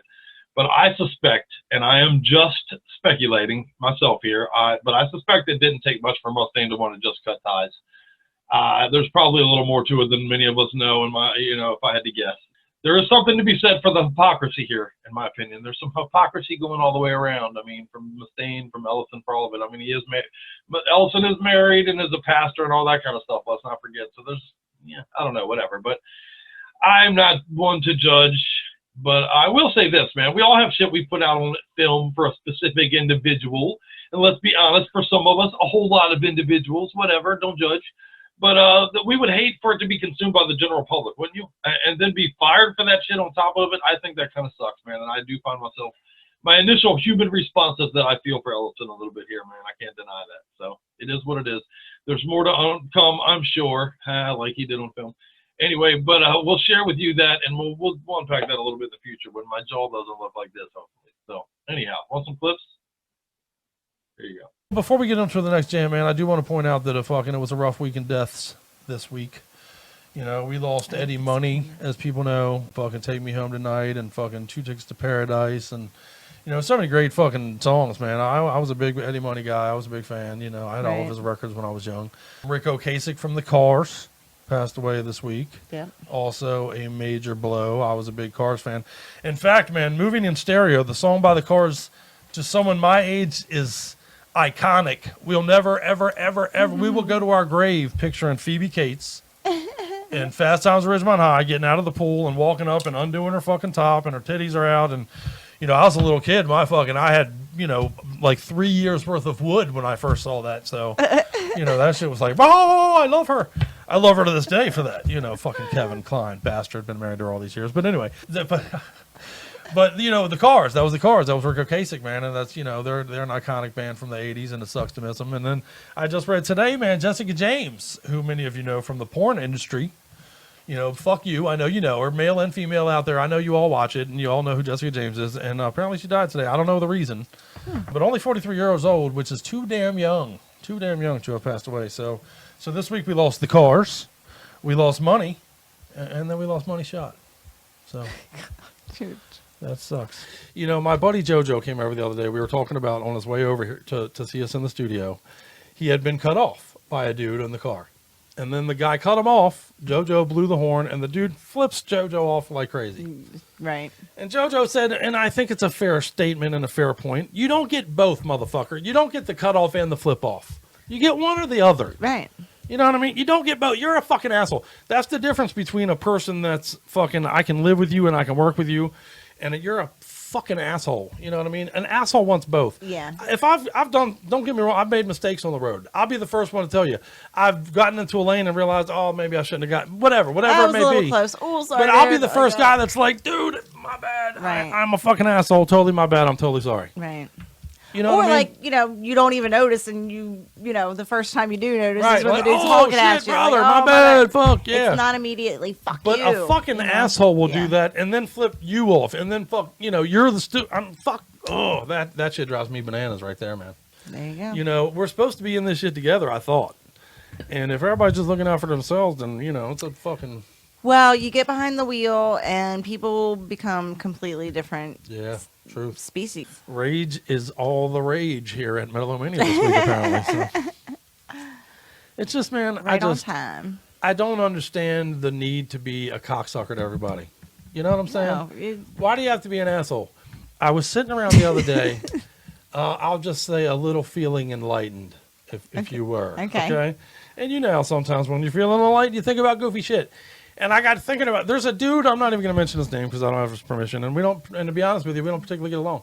But there's a dude on Facebook that people are always suggesting we be friends together. We grew up together. We've known each other 30 years. We liked a lot of the same things. He's a metalhead. He likes the same fucking sports teams that I like. You know what I mean? But our very first interaction we ever had 30 years ago, we were both vying for the same girl at a party. This is a true story. And because of it, animosity built between us that night. That very first interaction, it was like, fuck that guy, I'm going to win, blah, blah, blah. And I won, just for the record. But I'm just saying. Of course. But anyway, the point being, had we met in any other circumstances, we may have been lifelong friends. Like best friends. Right, exactly. We have very similar looks and outlooks, you know what I mean? We're very similar on the things that we like. But it just circumstances happened to be that our very first interaction was adversarial. Therefore, we've remained lifelong adversaries. Okay. And it just got me thinking about how often does that happen? How often do the fates play a role in your interaction with another human being? And it plays out in a whole entirely different way than it, obviously could have or would have with another, know. That's interesting. It's a weird thing, you know what I mean? It's I guess it's one of those stoner brain things that you think about, I guess, you know what I mean? Like, dude, is the color blue the same thing for you as it is for me? Right. What if my blue is your pink? That's hilarious. Ah! On the Mandela Effect episode, man, we're talking tonight about how unreliable your shitty brains are. And having a good time with it as well. And I got to tell you, what if you're responsible? Now, I do want to get into theories. Okay. There are several theories why this phenomenon, for lack of a better term, exists. Okay. And we'll get into some of those in a second. But what if you're responsible for a Mandela? I'm actually responsible for a false memory of one of my friends. And what's fucked up is he watches the show. So I'm telling you a story he's going to watch either, probably not live because he gets up super early. So he's going to watch this later in the week. And as he hears this story I'm going to share with everyone right now on the show, he's going to learn something about himself. That's going to be a little upsetting. Oh, no, are you serious? Yeah, he doesn't know? No, he still doesn't know. I'm sharing with you, everybody. Oh, no. Something I probably should have told a buddy of mine Is he going to know that it's him Yes. you're talking about the second you say it? Oh, yeah. So years ago, we're about 15 years old, okay? Oh, no. Me and a very good buddy of mine. Shout out to my buddy. You know who you are. I love you, brother. I love you, brother. I swear I do. Oh, no. Should I stop this? We went and partied all night with a bunch of friends of ours that had a bunch of people over there we didn't know, including a girl named Janet. I don't mind putting her first name out there. Well, no, okay. but it's Janet. Right. You know, I don't even know her last name. Okay. So, but there was a girl named Janet who partied with us all night long, and my buddy, who please don't let me say his name, I'm not gonna stop you. was partying with this girl all night long, right? And I will tell you that at the time, my buddy was a virgin. My buddy had not had gone through the finish line. Again, we're only like 15 years old. Oh, is that what that means? Yeah. Yoda. Okay. To the moon, Alice. But anyway, so. No, this is so fucked up, man. This is so fucked up. I think I know where this is going. We party all night long, and my buddy really has a shot. Like, he should have gotten some that night. Janet was ready to rock, ready to give him some. Oh, I almost just said his name. Ready to give him some booty. Anyway, so the point of the story is we were so fucked up, and he ended up drunk and passed out and did not hit the booty hole. So the next day, she was gone. All the people were gone. We woke up at a buddy of ours' house, all fucking hungover and shit. And to this day, I have my bro convinced he hit that shit that night, man. Oh, no. I was like, dude, you took her in the back room and you pounded it out, brother. Good job. And he was like, fuck yeah. So, yeah, I literally just told all of you all on live broadcast about how a buddy of mine inaccurately believes he lost his virginity. Yeah, that's right. That's right. So was that like a malicious thing, or No, you were trying to I was trying to build his confidence up, honestly. I felt like if he felt like he had gone through the loop, and in retrospect, I was absolutely correct. Honestly, it did give him more confidence. It did give him more swagger to his step. Okay. And, you know, he's married and in love and all that good stuff, and I love him very much, and he's a good buddy of mine, and I love you, brother. I'm sorry, man. Call me. Call me when you're... Oh, my God. When you're watching this repeat, call me, bro. Well, you we guys can had talk to about have been it. young, I would imagine. Oh, again, 15 years old or okay, something. so Yeah, truly, you know. I would imagine he's over it by now. Back in the good old days of Hyattsville, Maryland. So let me ask you, though. Did he, like, pine over Janet? No, and, no, like, no. talk about her? No, but what's fucked up is the part of the story that might be the fucked up part, and the part that sticks in my brain the stuff you really shouldn't to this share, but day was he said, I thought my dick was kind of sticky when I woke up this morning. So he possibly blew a nut in his pants. Hey, man, they were making out for a while. Maybe he got one, you know. Okay. Maybe that's why he passed out. Maybe he got that early Scooch Jew. Oh, no. And then fucking... Hey, shout out, brother. Much love either way, sir. You can't really. Are they killing me on the board? If they're, I get it. If you're killing me on the board, I understand. I get it. I deserve it. But yeah, that's not necessarily an example of the Mandela effect, but it's certainly a false memory, I would say. Don't you think? Yeah, that's a false memory. All right. There is apparently a service out there called Cameo. Have you heard of this service? Not necessarily. Cameo is a service that allows you to hire a celebrity to send phone video, basically, phone video recordings to someone that you love for a fee. You know, oh, like a video recording, like video a card, birthday or a graduation or a wedding or what have you. You can hire a celebrity through the Cameo.com, and I will give them a plug because it's cool. Okay. So, well, apparently last week someone hired Vince Neil of Motley Crue fame to send out a birthday message, and it's pretty funny. Have you heard about this? Have you? I am not. I know you heard us joking about it off to the side earlier, but you haven't been face to face with this situation yet, have you? So, well, I tell you what, let's start by playing the video. Let's go to the Vince Neil clip. Okay. And then we'll come back and make terrible fun of it for a minute. Oh Lord. Okay. All right. Well, let me see it first. Let's go to the videotape. All right, for those of you fuckers who can't read or have fucked up eyes like I do, let me read this for you here. The talent ordered for this little happy birthday card was one Vince Neil. The video is for someone named Derek, and it is booked by someone named Christian. And here are the instructions that were given to Vince Neil for this project. You ready? It says, happy 40th birthday to Derek from Christian, Mom, Tanya, Ethan, and Blake. Shout at the Devils to start off this new decade and take the opportunity to kickstart your auto search and sales. Listen to the doctor and feel good about the big 4-0 in 2020. Those were the instructions given to Vince Neil to make this card for a dude named Derek for his birthday, and here's the video he decided to send. And by the way, Vince Neil got $400 cash in the pocket for this little couple of seconds, so keep that in mind. And here you go. Hey, Decker, this is Vince Neil. Hey, I want to say happy birthday, brother. This is actually from Christian, Mom, Ethan, and Blake. So keep on rocking, shout the devil, and do some feel good stuff at big old 4-0, you man. All right, see you later.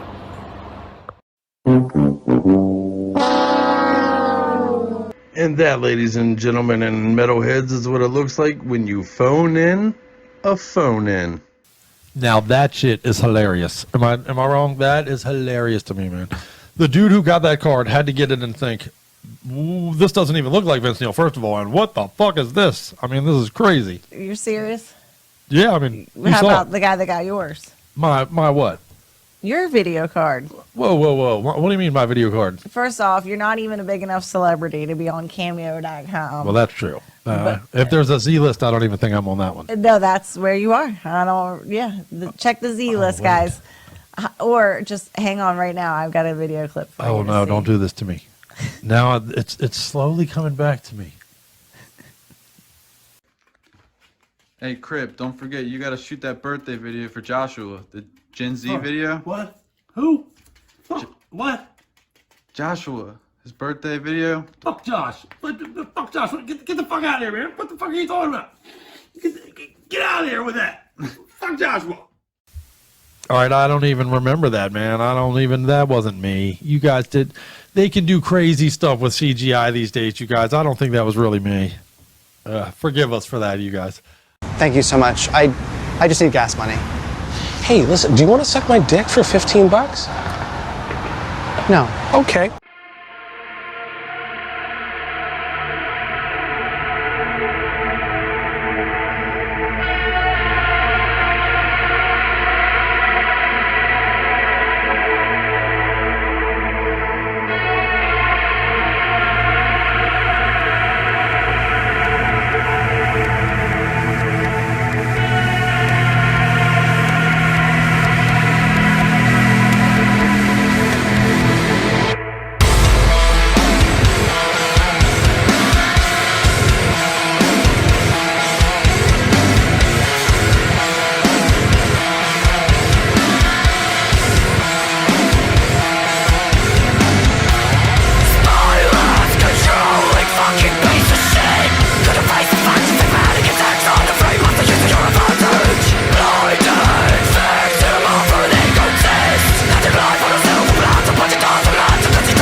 chicken head, 2 o'clock. Drive-through blowjobs.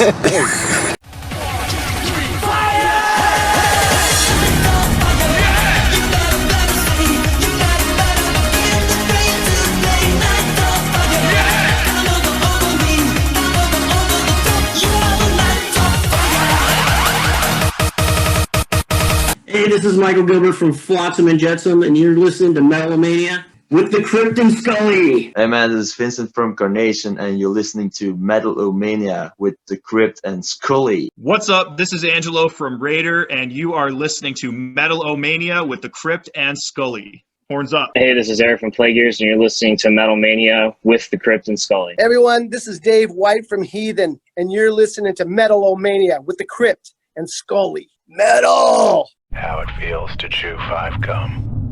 Woo! New 5 gum. Stimulate your senses. Oh man, well turn me the fuck on. Fuck yeah. Metal in your lives, bitches.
Early bird got nothing on the night out. Well, let me ask you this: if you're jerking off, are you trying to take a long time, or are you trying to get the job done? So See, maybe you've got a problem if you're taking extra time. I will see. It's funny that you should mention that. I will bring it. I brought it up in the past on the show, and I'll bring it up again. I remember being young and hearing the advice on a sex radio show, and it stuck out in my brain. And honestly, thankfully, it did. But I remember a dude calling in to Dr. Ruth's sex advice show, and his problem was premature ejaculation. He talked about he would make out with his girlfriend or whatever, and every time they would go to have sex, he would be done before it got really started. And it's funny because I was a little kid. I didn't really know that much about sex or anything when I was hearing this. I just happened to be hearing this thing, but it made such an impact on my brain. And I remember her advice to this day, obviously, so it clearly made Very an much impact. impacted you. But I remember her saying that when people are young, especially males, they masturbate often, and their goal is to not get caught. You don't want to get caught. You don't want to get caught by your parent. You don't want to get caught. You're right. Yeah. So you are actually training yourself to be fast. You're training as a young person. You're doing it as quick as you possibly can. Yes. Right. That makes On sense. purpose. I mean, it doesn't make sense to do, but it makes sense that that's what you're doing. Right. There's a reason, and I forget the numbers now, but it was something like 80% of men in the country have issues with coming, premature ejaculation, issues with coming before they want to.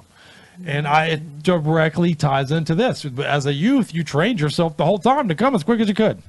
You spent your jerking off youth trying to fucking get it done. Right. Therefore, teaching yourself to be done. To get it done. So, right. Well, of course, when you got the real thing, you're like, I'm fucking done. But it's more than just take your time. Right. There's one other key factor, right? Her advice was to get close to coming and stop. You know what I mean? And hold off and train yourself over time to have more control. And it does work. You will.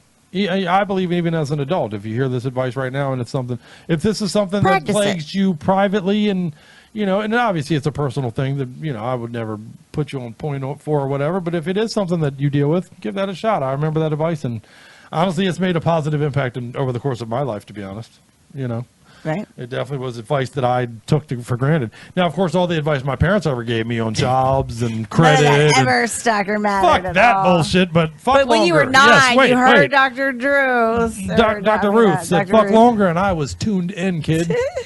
Yeah, That true. was so funny. Well, and I've told this story before, and I'm going to briefly tell it again, and I'll let you get right back to that. But I was very impacted. I watched a movie, I think it was called Love Lines. Funny enough, you said Dr. Drew. Who used to be on Love Lines, but the movie had nothing to do with Dr. Drew, but it was an old, B-rated Showtime Cinemax fucking softcore porn movie that I saw when I was really young. And I believe it was called Love Lines. But there was a scene in it where the director was filming his real-life wife, and she was having a sex scene with a guy in the movie.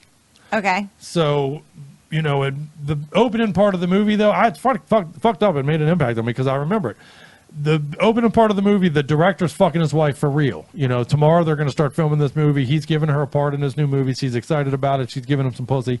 And he's fucking her. And when he leans in on her to put it, you get a shot of just her face. And she gives him one of these. He can't see it, but she's like, yawning. And clearly not impressed with his fucking, let's get this over with and be done with it. Okay. Next day, he's filming his wife have a fake sex scene with the actor who is doing this movie. Well, as the scene ends, she gets all weird and her clothes are half hanging off and shit. And, the director is filming it thinking it's fake the whole time. But then she runs off freaking out at the end of the scene and you realize all of a sudden, holy fuck, they just fucked. This dude just filmed his wife getting real life fucked on this set. You know what I mean? Wow. Because she's so unsatisfied by his dick, she let the real actor fuck her, you know what I mean? Got swept away by the moment. And I was young. I'm not kidding. I was stupid young when I saw this, but I remember it had an impact. I will never be that director. I never want to be that guy, man. If my wife is yawning while I'm fucking her and then trying to throw this dude I can't have it. So I think that's why when I heard that advice later, I was like, yeah, these are notes I need to know, motherfucker, because I never want to be that director guy. That's so funny. This is a peek into the mentality of the Crypt. Yeah, that was a lot. There you go. There's a psychology lesson in there somewhere. Well, I don't know if it's a lesson. It might be an avoidance kind of a thing. But go ahead. Right. Let's go back to your Back to thing. the funny stuff. Back to I think all that's funny. Fuck you. No. So, or fuck you anyway. No, I love you. Fuck her. Say, Fuck why are you her. cussing them? So, no, but what you got? I don't know what that big scale is, but what do you got? That is what time, the favorite times to watch Time of porn? day. Yeah. You know, that's so funny because I was going to ask you that. If it Yeah, told you so that. obviously like 9 o'clock, 10 o'clock, Midnight. 11, midnight, 1 o'clock, 1 a.m. Is You know what I midnight mean? the number Like, one? Yes, midnight is obviously number one. And then like, the couple of hours before and after kind of fans out. Peaks up and peaks down. Kind of trails off at 2 a.m.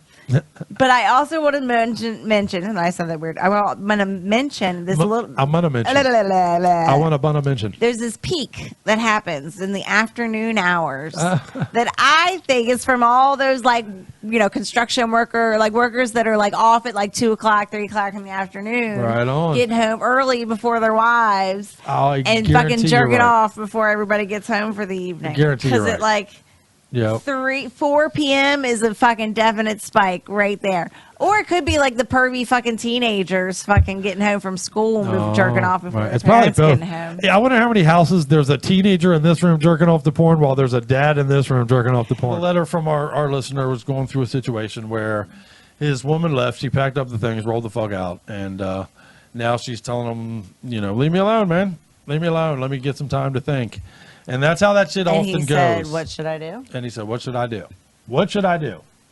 And that sets up perfectly for the advice. All right, what is it? Let's hear it. And the advice is to move on. I know it sounds tough, and I know it sounds simple on its surface, but do make yourself more attractive. Right. Make yourself. No, I promise you this. We all tend to take things for granted. If they know that you are there for the beck and call, if they know that I can snap my fingers and it's easy, this motherfucker's going to come back, that allows that person the freedom of mind to say, let me see what the fuck else is out here. I'm not worried about losing this motherfucker. You are plan B. You are now plan B. Correct. Perfectly put. And I will now explore plan A with fucking great knowledge that I can do it with a safety net of you. You know what I mean? And you're emboldening the person's ability to leave you that way. You really are. You are fueling their ability to leave you. And if that's not what you want, you're going about it all the wrong way. What you need to do is don't call. I promise you, you disappear for a week. Their thought is, oh shit, I might just lose this motherfucker. And now they have to think. And what is he doing? Right. Well, right. What is he doing and what's going on? But and now they have to wonder, what am I losing? Am I now the question becomes not what is out here, but what the fuck is up with this? Do I want this? Do I want to keep this? Do I want to lose this? This is now on the precipice of gone, and it does force people to deal with it, man. It forces people to have to be like, man, and decisions need to be made. And I promise you this, I had a friend of ours recently who was one of the very first people to ever take the advice. I gave him the advice. He came over here distraught and was telling me he was going through all this stuff with this girl he was seeing and I gave him this exact advice. And of the million times I've given the advice, he was maybe the second or third person I've ever known to actually take it. And every time somebody does, it works. And it worked again. He's with that girl. They're happy. They're making it work because she realized I'm about to lose him. And also, here's the bonus. Here's the kicker bonus. And I wanted you to weigh in a moment, Scully, because I know I'm rambling at this point. But here's the kicker bonus. The advice is to better yourself. You know what I mean? Make yourself more attractive. Do your job. Do your thing, man. Be out there as a person that whoever she is or he is even, this could work both ways. The advice is basically just handle your shit. And by default, your partner will then be more attracted to you again. Right. But the bonus is, at the end of the day, I would say every 1 out of 10 times, the partner just doesn't want you. And there's nothing you can do. In those situations, there's nothing you can do. It's just over. But the bonus is, you're now in a better position to attract someone new and to move on with your life. Even if you don't get the person back, you are now improved. The advice has no flaws. Right.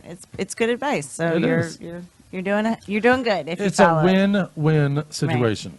Right. So either you get them back or you move on in a better way. In a better way. And the next person will appreciate you. They'll come into your life like, hey, check this motherfucker. I got their shit together. You know what I mean? I like this. You are attractive when you and evolve. Evolve, motherfucker. Damn, dropping bombs up in here, Scully. Go on with your bad self. But yeah, that is my advice for any of our heartbroken listeners out there, man. And I know there's a lot of people going through it. Apparently during this pandemic, there's a lot of breaking up going on. You know, there's a lot of people that have gotten on each other's nerves and are like, get the fuck out of my face. And, yeah, I mean, it's easy to do when you're stuck in a house together all the time. right. But if you love each other and you want it to work, man, you got to work at it. Just spend a little time apart, Gotta work work on at it. yourself a little bit. Right. And, you know. Stand out in the yard like that old 80s movie with fucking John Cusack, but instead of playing Peter Gabriel, play metal for whoever. That's how you show love. To me, anyway.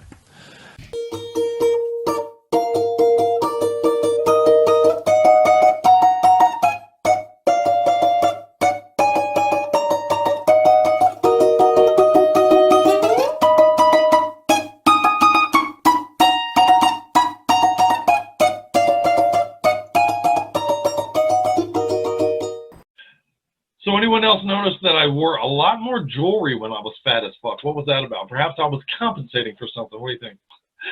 But I love you cats more than you know. It means a lot for you to hang out with us and support our show like you do every week. I appreciate you sharing it, and please do continue to do that. All of you have reached out to me during my recovery. It's meant a lot to us around here. We love you for it, man. We really do. Please don't miss the show next week when the Crown joins us. Thank you very much to fucking my boy Tommy from Genus for hanging out with us tonight. What a fucking masterpiece. I'm so impressed by that release that they're doing, man. I really hope that everybody gets out there and on board for that thing because it's fantastic. So very cool, man. And we look forward to talking to Crown next week. We look forward to hanging out with you all. And again, sci-fi with the Thralls of Metal guys coming up in the next few weeks. We're going to be talking horror with the casket robbery couple. Me and Scully are. We're looking forward to that. Lots of cool things, man. I think we're going to count down our top comedians with a panel coming up. We got the new metal court case we're going to do in the near future. Things have been a little setback for my jaw situation, but setback doesn't mean gone. We're still bringing it all to you, and we'll bring it all to you soon. So let's close with some ingested and some bile reflux. Kind of sounds like my last trip to Taco Bell. Anyway, see you next week. Much love. Much metal. Thank you, baby. Thank you. Dude, this is pretty fucked up right here.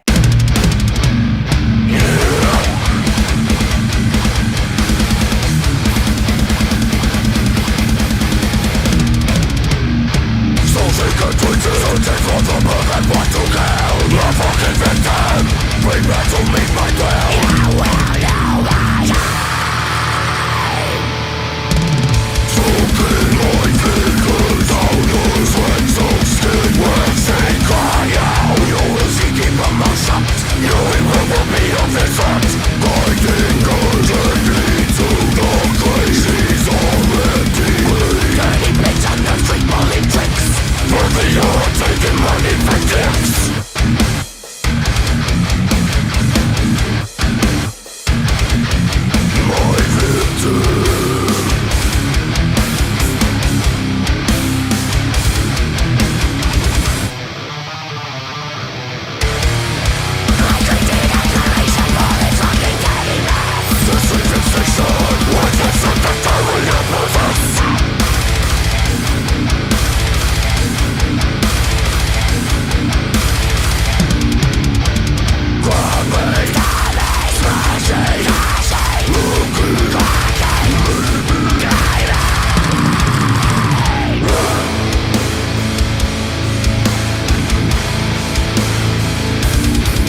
you don't cooperate, and I'll bite you in the dick too.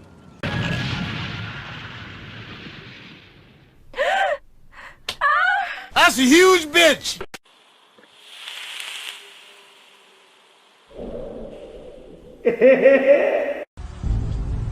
Tough time never lasts. Only tough people last. Is it weird that I'm horny as fuck right now? Perfectly natural.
Yep. Whose nom do I gotta polish to get a cocksucking gin and tonic right here?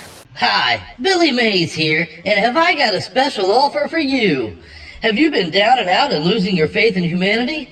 Well, we have the cure right here. It's called Metal-O-Mania. Hey everybody, this is Mike with Bushido Code. You're listening to Metal-O-Mania with Crypt and Scully. Check it out. Hey, what's going on? This is Ben from Cathartic Demise here on Metal-O-Mania with Scully and the Crypt.